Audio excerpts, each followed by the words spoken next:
Payg'ambar alayhisalom bir qancha hadislarda omonatdorlik va va'daga vafo qilishga buyurganlar. Shularning ba'zilari bilan hozir tanishib o'tamiz. Qol Rasululloh sallallohu alayhi va sallam: "Addil amanata ila man itamanaka va la takhun man khanaka." Ravah Tirmizi, Imom Tirmizi rahmatullohi alayhi Abu Hurayra radhiyallohu anhu rivoyat qilganlar. Ya'ni omonat bergan kishiga omonatini qaytaring deyapti Rasululloh alayhi vasallam. Sizga xiyonat qilgan kishiga siz xiyonat qilmang. Bu hayot. Kimgadir xiyonat, kimdir bir narsaga omonat bergan bo'lsangiz, sizga bizga xiyonat qilgan bo'lishi mumkin.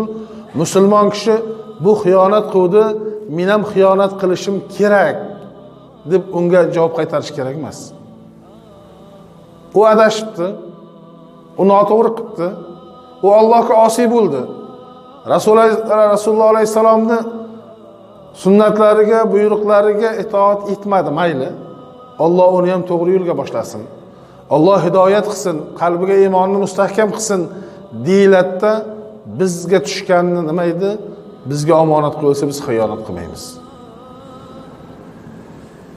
Omonatni saqlab chiroyli holatda egasiga qaytargan kishiga jannat va'da qilingan. Omonat qo'yildi, uni saqlab egasiga qaytarsak mukofotimiz jannat bo'ladi.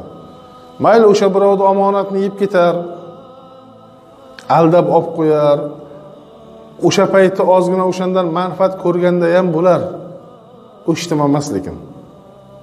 U ketadi, o'tadi, yo'qoladi, ketadi. Lekin u birovning haqqi. Uni Alloh kechmaydi. Bandani haqqini, bandani o'zini rozi qilib, undan roziligini olmaguncha Alloh u haqdan kechmaydi. Bugun birovni aldab mulkiga ega chiqayotganlar, va'da berib va'dasini bajarmayotganlar, birovning omonatiga xiyonat qilayotganlar erta Xudoning oldiga borganda qiyin ahvolga tushadi. Yo savobidan beradi unga, o'zi savob qolmasa, undagi omonatdorning gunohlarini zimmasiga oladi. U oxiratda azobi dunyonikidan qattiqroq bo'ladi.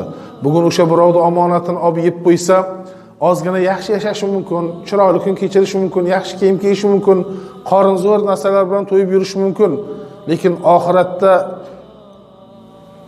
do'zaxni bir daqiqa ham azobiga chidolmaydi keyin.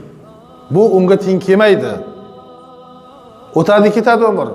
Yaxshi yashayotgan ham, halol, to'g'ri yashayotgan ham o'tib ketaveradi.